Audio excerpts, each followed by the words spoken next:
നമസ്കാരം. മലയാളി വാർത്ത ഇൻസൈഡിലേക്ക് സ്വാഗതം. യുഎസിലെ കൊളംബിയ യൂണിവേഴ്സിറ്റിയിൽ നിന്ന് മറ്റൊരു വാർത്ത. ലോകമാധ്യമങ്ങൾ ഇതിന് വലിയ പ്രാധാന്യമാണ് നൽകുന്നത്.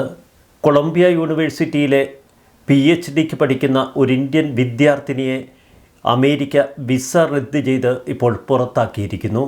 US ഇമിഗ്രേഷൻ കസ്റ്റംസ് എൻഫോഴ്സ്മെൻറ്റ് തൻ്റെ അപ്പാർട്ട്മെൻറ്റ് റെയ്ഡ് ചെയ്തുവെന്നും തൻ്റെ വിസ റദ്ദാക്കിയെന്നും ഇന്ത്യൻ വിദ്യാർത്ഥി രഞ്ജനി ശ്രീനിവാസനാണ് ഇപ്പോൾ ലോകത്തോട് പറഞ്ഞത്. ഹമാസിനെ പിന്തുണച്ചുവെന്നാണ് അമേരിക്കയുടെ ആരോപണം. ഹമാസിനെ പിന്തുണച്ചതിൻ്റെ പേരിൽ ഒരു ഇന്ത്യൻ വിദ്യാർത്ഥിയെ അമേരിക്ക യൂണിവേഴ്സിറ്റിയിൽ നിന്ന് പുറത്താക്കുന്നു, അതും വിസ റദ്ദ് ചെയ്ത്. രഞ്ജനി ശ്രീനിവാസൻ നാട്ടിലേക്ക് മടങ്ങിയതോടെ ആരാണ് രഞ്ജനി ശ്രീനിവാസൻ എന്നതിനെക്കുറിച്ച് വലിയ തോതിൽ അന്വേഷണവും തുടങ്ങി സമൂഹ മാധ്യമങ്ങളിൽ ആളുകൾ. US ഹോംലാൻഡ് ഡിപ്പാർട്ട്മെൻറ്റാണ് രഞ്ജനി അമേരിക്ക വിട്ട കാര്യം ലോകത്തെ അറിയിച്ചത്. മാർച്ച് 5-ാം തീയതി ഈ വിദ്യാർത്ഥിനിക്കുള്ള വിസ അമേരിക്ക റദ്ദാക്കിയിരുന്നു. രഞ്ജനി ശ്രീനിവാസൻ അമേരിക്ക വിടുന്ന ഈ ദൃശ്യങ്ങൾക്കൊപ്പം ഒരു കുറിപ്പ് കൂടി നൽകിയിട്ടുണ്ട് ഹോംലാൻഡ് സെക്രട്ടറി ക്രിസ്റ്റി നോം. US താമസിക്കാനും പഠിക്കാനും വിസ ലഭിക്കുന്നത് പ്രത്യേക അവകാശമാണ്. അക്രമത്തിനും ഭീകരതയ്ക്കും വേണ്ടി വാദിക്കുമ്പോൾ അത് റദ്ദാക്കും. നിങ്ങൾ ഈ രാജ്യത്തുണ്ടാകരുത്. കൊളംബിയ സർവകലാശാലയിലെ തീവ്രവാദ അനുഭാവികളിൽ ഒരാൾ സ്വയം നാടുകടത്താൻ CPB ഹോം ആപ്പ് ഉപയോഗിക്കുന്നത് കാണുന്നതിൽ സന്തോഷമുണ്ടെന്നും അവർ വിശദീകരിച്ചു. കൊളംബിയ സർവകലാശാലയുടെ graduate school of architecture planning and പ്രിസർവേഷനിൽ അർബൻ പ്ലാനിങ്ങിൽ ഗവേഷക വിദ്യാർത്ഥിനിയാണ് രഞ്ജനി ശ്രീനിവാസൻ. ഇന്ത്യയിൽ നിന്നും ബിരുദം കരസ്ഥമാക്കിയാണ് തുടർ പഠനത്തിനായി രഞ്ജനി അമേരിക്കയിലെത്തിയത്. അഹമ്മദാബാദിലെ centre for environmental planning and ടെക്നോളജിയിൽ നിന്ന് ഡിസൈനിങ്ങിൽ ബിരുദം നേടിയിരുന്നു രഞ്ജനി. ഹാർവാർഡ് സർവകലാശാലയിൽ നിന്ന് ഡിസൈനിങ്ങിൽ ബിരുദാനന്തര ബിരുദവും കൊളംബിയ സർവകലാശാലയിൽ നിന്ന് അർബൻ പ്ലാനിങ്ങിൽ MPhilഉം നേടിയിട്ടുണ്ട്.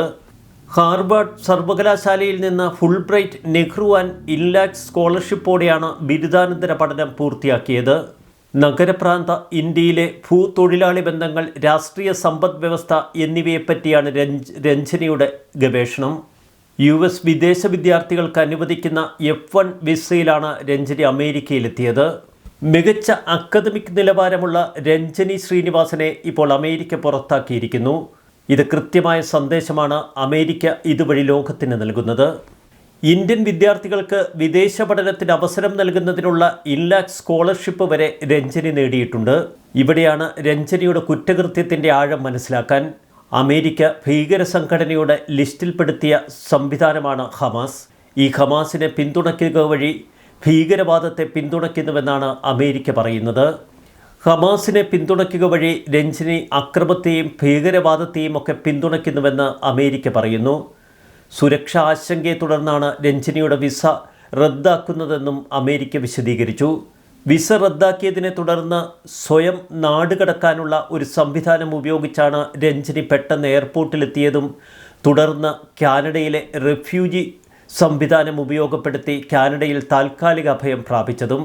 കാനഡയിൽ ഇപ്പോൾ അഭയാർത്ഥിയായി കൂടിയിരിക്കുകയാണ് രഞ്ജനി. ഹമാസ് അനുകൂല പ്രക്ഷോഭങ്ങളിൽ പങ്കെടുത്തതിൻ്റെ പേരിൽ നേരത്തെ കൊളംബിയ സർവകലാശാലയിലെ ചില വിദ്യാർത്ഥികൾക്കെതിരെ ശക്തമായ നടപടികൾ സ്വീകരിച്ചിരുന്നു അമേരിക്ക.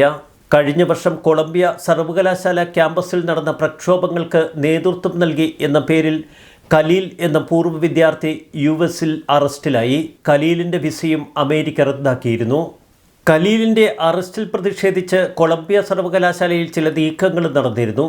ഇതിൻ്റെ ഭാഗമായി എന്തെങ്കിലും പ്രവർത്തനങ്ങൾ രഞ്ജനിയുടെ ഭാഗത്തു നിന്നുണ്ടായോ എന്നതിനെക്കുറിച്ചും അമേരിക്ക ഇതുവരെ വിശദാംശങ്ങൾ നൽകിയിട്ടില്ല.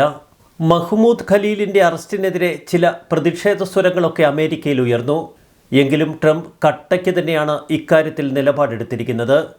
കൊളംബിയ യൂണിവേഴ്സിറ്റിയിലെ മറ്റൊരു വിദ്യാർത്ഥിനിയായ ലേഖ കോർഡിയയെ സ്റ്റുഡൻറ്റ് വിസ കാലാവധി കഴിഞ്ഞിട്ടും രാജ്യത്ത് തങ്ങിയതിൻ്റെ പേരിൽ ഇമിഗ്രേഷൻ ഉദ്യോഗസ്ഥർ ഇക്കഴിഞ്ഞ ദിവസം അറസ്റ്റ് ചെയ്തിരുന്നു.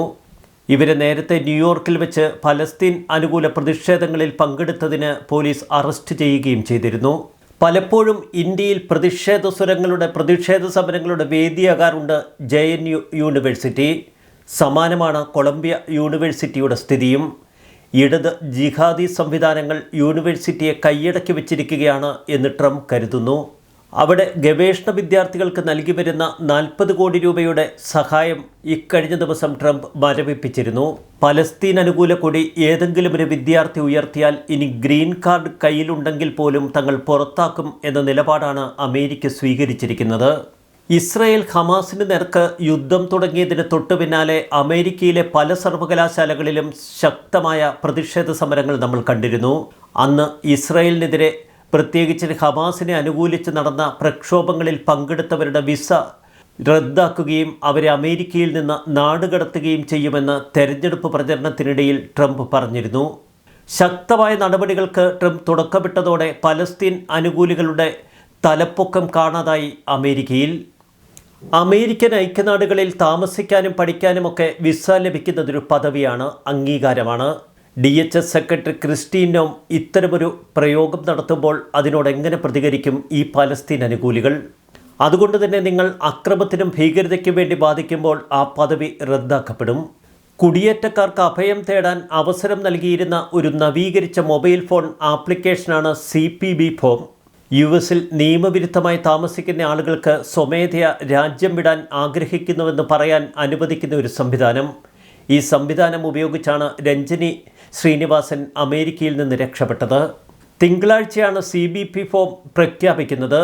ഇപ്പോൾ CBP ഹോം എന്ന് വിളിക്കപ്പെടുന്ന ആപ്പ് സ്വയം നാടുകടത്തൽ പ്രോത്സാഹിപ്പിക്കുന്നതിനുള്ള ഭരണകൂടത്തിൻ്റെ പ്രചരണത്തിൻ്റെ ഭാഗമാണ് ഇപ്പോൾ രഞ്ജനി ശ്രീനിവാസൻ്റെ ഈ നാടുകടത്തൽ.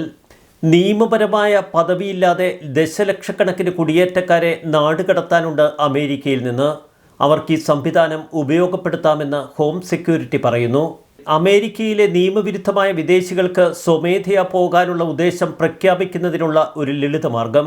കഠിനമായ പ്രത്യാഘാതങ്ങൾ നേരിടുന്നതിന് മുൻപ് അവർക്ക് അമേരിക്കയിൽ നിന്ന് പോകാനുള്ള അവസരം ഇതുവഴി ലഭിക്കുന്നു. അമേരിക്കയിലെ ജൂതവിരുദ്ധത അവസാനിപ്പിക്കാനുള്ള ട്രംപിൻ്റെ നിശ്ചയദാർഢ്യമാണ് ഇത്തരം നടപടികൾക്ക് പിന്നിൽ.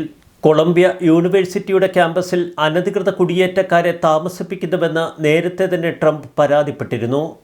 സിറിയയിൽ ജനിച്ചു വളർന്ന പലസ്തീൻകാരനായ 29കാരൻ ഖലീലിനെതിരെ ഇക്കഴിഞ്ഞ ദിവസങ്ങളിൽ അമേരിക്ക കൈക്കൊണ്ടത് വളരെ ശക്തമായ നടപടികളാണ്. എന്നാൽ അമേരിക്കയിൽ നിന്ന് തന്നെ ചില അഭിഭാഷകർ ഇപ്പോൾ ഖലീലിനു വേണ്ടി വാദിക്കാൻ കോടതിയിലെത്തിയിരിക്കുന്നു. ഖലീലിൻ്റെ അറസ്റ്റ് സ്ഥിരീകരിച്ച ഹോംലാൻഡ് സെക്യൂരിറ്റി വകുപ്പ് ഖലീൽ ഹമാസുമായി ചേർന്നുള്ള പ്രവർത്തനങ്ങൾക്ക് നേതൃത്വം നൽകി എന്ന കുറ്റപത്രമാണ് നിരത്തിയത്. ഖലീലിൻ്റെ അറസ്റ്റിനെ തുടർന്ന് അമേരിക്കയിലെ ഹമാസ് അനുകൂലികളുടെ വിസകളും ഗ്രീൻ കാർഡുകളുമൊക്കെ US റദ്ദാക്കുമെന്ന് ട്രംപ് പ്രഖ്യാപിച്ചു. ഖലീലിൻ്റെ അറസ്റ്റ് അഭിപ്രായ സ്വാതന്ത്ര്യത്തിന് നേർക്കുള്ള ആക്രമണമാണ് എന്ന് അദ്ദേഹത്തിൻ്റെ അനുയായികൾ പറയുന്നു. ലൂസിയാനയിലെ ഒരു ഇമിഗ്രേഷൻ തടങ്കൽ കേന്ദ്രത്തിലാണ് ഇപ്പോൾ ഖലീൽ കഴിയുന്നത്. US പൗരത്വമുള്ള ഒരു ഡോക്ടറെയാണ് ഖലീൽ വിവാഹം കഴിച്ചിരിക്കുന്നത്. എന്നിട്ടും ശക്തമായ നടപടികളുമായി ട്രംപ് ഭരണകൂടം മുന്നോട്ട് നീങ്ങുന്നു. വിദ്യാർത്ഥി വിസയിൽ അമേരിക്കയിലെത്തി അവിടെ അമേരിക്ക നിരോധിച്ച ഹമാസിനു വേണ്ടി പ്രവർത്തിക്കുക. ഇത് ഇന്ത്യക്ക് കൂടി ഒരു നാണക്കേടാണ് രഞ്ജനി ശ്രീനിവാസൻ്റെ ഭാഗത്തു നിന്നുണ്ടായിരിക്കുന്നത്. ഇപ്പോൾ തന്നെ 43 രാജ്യങ്ങൾക്കെതിരായ യാത്രാവിലക്ക് പ്രഖ്യാപിക്കാനൊരുങ്ങുകയാണ് ട്രംപ്. ലോകത്തിലെ ഒട്ടെല്ലാ മാധ്യമങ്ങളും ഇപ്പോൾ ഈ വാർത്ത വലിയ പ്രാധാന്യത്തോടെ പ്രസിദ്ധീകരിക്കുന്നു. ഇന്ത്യയിൽ നിന്നുള്ള ഒരു വിദ്യാർത്ഥി ഹമാസിനെ അനുകൂലിച്ചുവെന്ന വാർത്തയാണ് അന്താരാഷ്ട്ര മാധ്യമങ്ങൾ വലിയ പ്രാമുഖ്യത്തോടെ അവതരിപ്പിക്കുന്നത്. കേരളത്തിലെ മീഡിയ വൺ മാധ്യമം തുടങ്ങിയ മാധ്യമങ്ങൾ പലസ്തീൻ അനുകൂല പ്രകടനം നടത്തിയതിൻ്റെ പേരിലാണ് ഇന്ത്യൻ വിദ്യാർത്ഥിനിയെ പുറത്താക്കിയത് എന്ന് ആരോപണമുയർത്തുന്നു. എന്നാൽ ഹമാസിനെയാണ് അവർ അനുകൂലിച്ചതെന്ന് ബോധപൂർവം ഇവരൊക്കെ വിസ്മരിക്കുകയാണ്. ഇന്ത്യ ഹമാസിനെ ഇതുവരെ നിരോധിച്ചിട്ടില്ല, ഒരു ഭീകര സംഘടനയായി പ്രഖ്യാപിച്ചിട്ടില്ല. അതുകൊണ്ട് മാത്രമാണ് കേരളത്തിലടക്കമുള്ള ചില പ്രദേശങ്ങളിൽ ഹമാസ് നേതാക്കളുടെ ചിത്രവുമായി ചിലർ പരസ്യ പ്രകടനങ്ങൾ നടത്തുന്നത്. പലസ്തീനെ പിന്തുണച്ച് പലസ്തീൻ അനുകൂല പ്രക്ഷോഭങ്ങളിൽ പങ്കെടുത്തതിനെ തുടർന്നാണ് മാർച്ച് 5-ാം തീയതി രഞ്ജനി ശ്രീനിവാസൻ്റെ സ്റ്റുഡൻസ് വിസ US റദ്ദാക്കിയത് എന്ന് ഇന്ത്യൻ മാധ്യമങ്ങൾ പറയുന്നു.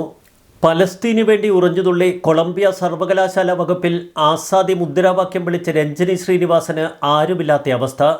എന്തിനേറെ അവർക്ക് വേണ്ടി വാദിക്കാൻ ഒരു അഭിഭാഷകൻ പോലും രംഗത്തെത്തിയില്ല. എത്രയും പെട്ടെന്ന് തടി രക്ഷിച്ചോടുന്ന കാഴ്ച, അതും അമേരിക്കൻ സെക്യൂരിറ്റി വിഭാഗം പകർത്തി എല്ലാ മാധ്യമങ്ങൾക്കും നൽകിയപ്പോൾ അത് ഇന്ത്യക്കുണ്ടാക്കിയ നാണക്കേട്. ഒരു രക്ഷയുമില്ലാതായപ്പോഴാണ് രഞ്ജനി ശ്രീനിവാസൻ രക്ഷപ്പെടാനുള്ള മാർഗം അവലംബിച്ചത്. നേരെ ഇന്ത്യയിലേക്ക് കടക്കാനാണ് അവർ ആദ്യം ശ്രമിച്ചത്. എന്നാൽ പെട്ടെന്ന് തന്നെ കാനഡയിലെത്തി അവിടെ അഭയാർത്ഥിയായി മാറാനുള്ള ശ്രമങ്ങൾ തുടരുന്നു. കൊളംബോ സർവകലാശാലയിൽ രഞ്ജനി ശ്രീനിവാസൻ ഉറഞ്ഞുതുള്ളി അസാദി മുദ്രാവാക്യം വിളിക്കുന്ന വീഡിയോ ഇപ്പോൾ സമൂഹ മാധ്യമങ്ങളിൽ വൈറലായി തകർക്കുകയാണ്. എന്നാൽ ആർക്കു വേണ്ടിയാണോ രഞ്ജനി വാദിച്ചത് ആ പക്ഷത്തുള്ളവർ ആരും രഞ്ജനിക്ക് വേണ്ടി US കോടതിയിൽ വാദിക്കാൻ ഒരു അഭിഭാഷകനെ ഏർപ്പെടുത്തുകയോ സാമ്പത്തിക സഹായവുമായി എത്തുകയോ ചെയ്തില്ല. തീർത്തും ഒറ്റപ്പെട്ട അവസ്ഥ. ഇടത് ജിഹാദി ലിബറൽ വിഭാഗത്തിൽപ്പെട്ട ഒട്ടേറെ വിദ്യാർത്ഥികൾ ഡൽഹിയിലെ JNUവിൽ നിന്ന് നേരെ ഡോക്ടറേറ്റ് എടുക്കാൻ അമേരിക്കയിലും യൂറോപ്പിലുമുള്ള സർവകലാശാലകളിലേക്ക് പോവുക പതിവാണ്. ഇതിനുവേണ്ടി ഇവരെ സഹായിക്കുന്ന ചില ലോബികൾ ഡൽഹി കേന്ദ്രീകരിച്ച് പ്രവർത്തിക്കുന്നു എന്ന് ഏറെക്കാലമായി പറഞ്ഞു കേൾക്കുന്ന വസ്തുതയാണ്.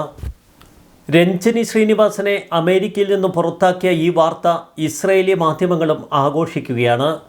വലിയ വാർത്താ പ്രാധാന്യമാണ് ജെറുസലേം പോസ്റ്റിലും ടൈംസ് ഓഫ് ഇസ്രയേലിലുമൊക്കെ ഇപ്പോൾ ഈ വാർത്തയ്ക്ക് അവർ നൽകുന്നത്.